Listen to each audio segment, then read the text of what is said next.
Yo, what's up, homesicles? I'm gonna talk about substitute teachers. I want to say, for the most part, we all like having subs. You walk into the classroom expecting it to be a normal day, and you glance over at the teacher, and boom, it's a sub.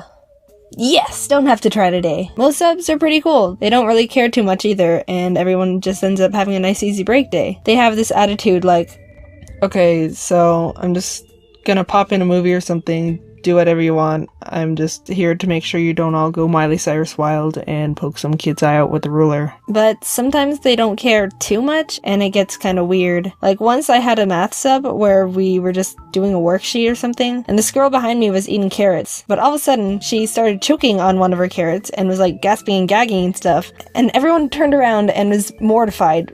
What do we do? We all looked over at the sub for help and guidance or something, because of all people, he should have a plan. And he was just looking at her, not doing anything. I'm sure if the girl could have spoke at that time, she would have said, "Freaking, I'm choking on a carrot here. What are you looking at? Do something, you buffoon! Ah!" So for a small period of time, everyone was just helplessly looking at this poor girl choking on a carrot. No one knew what to do. Finally, one guy got up and did the choking Heimlich procedure they teach us. It was so legit. He even did the "are you choking" question like they say you have to. If you haven't heard of the technique, or for some reason they changed it, the steps are: approach the person and ask, "Are you choking?" Do not proceed if they are not choking.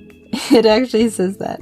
Get behind the person and wrap your arms around their waist. Be ready to support them if they faint. Take your fist and place the thumb side against their belly, just above their belly button. Grab the fist with the other hand and thrust into the belly. And the final step is: repeat thrusts until the object pops out, or until the person faints.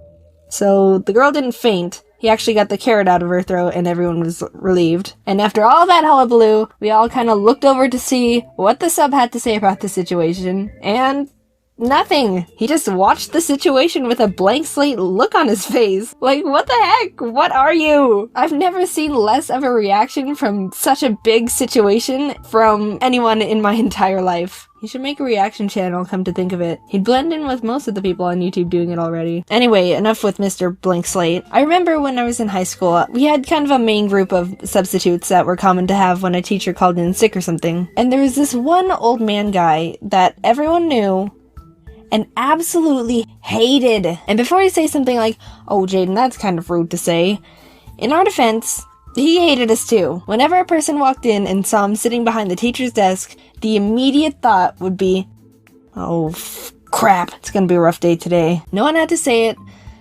but we were all thinking it. "Okay, Jaiden, so what was he like?" "Oh, stand up so you can sit down, because I'm getting started." Take the strictest person you know and throw them out the window, because this guy is now that person. I think he saw himself as a military instructor leading juvenile delinquents, because he wanted every child to be behaving perfectly, to a T, no funny business. And yeah, that's not gonna happen in a high school, so there's problem one. He would start every class with the same lecture.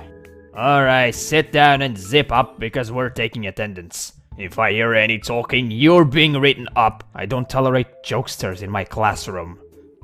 I'm going to call out your last name, followed by your first name, and if I don't hear you say present, then you're being marked absent. You should be paying attention, because you only have one chance, and I'm not calling names twice. If I pronounce your name wrong, correct me. Alright, here we go." He says that exact paragraph every time he starts a class, and I know it because I've had him enough times to have it power washed into my head. I kinda wanna believe he has it written down and framed somewhere in his house so he can proudly look at it before he goes to bed every night. And he actually gets mad if you don't correct him if he says your name wrong. I know from experience. I don't care when people pronounce my name wrong. It happens all the time. I've gotten used to it. So I thought I wouldn't make a big deal out of it. Animations Jaiden. Here. Did I say that correctly? It's close enough. Correct me next time. Sorry? He reminds me of if, Oscar the Grouch had a pet lemon, but the lemon was expired by 2 months and he keeps forgetting to throw it away. "Oh crap, the lemon. I'll do it tomorrow." And he doesn't do it tomorrow. So I'll call him Mr. Yet to be thrown out lemon, just for simplicity. I truly don't know why Mr. Yet-to-be-thrown-out Lemon worked as a substitute teacher, because you could just see the child hatred in his eyes. Somehow, he made everyone in the class feel uncomfortable just by existing. So let me tell you a story about Mr. Yet-to-be-thrown-out Lemon. We had him in a biology class once, and we were just gonna work on a paper he had to pass out.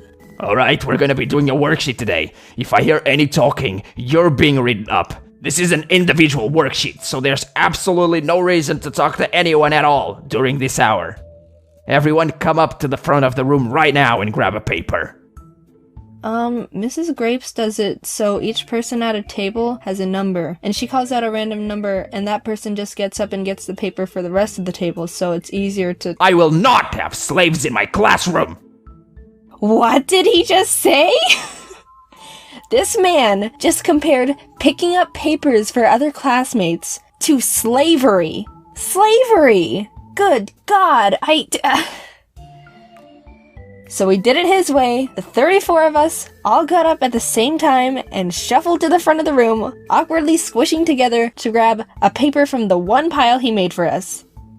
You are a fruitcake.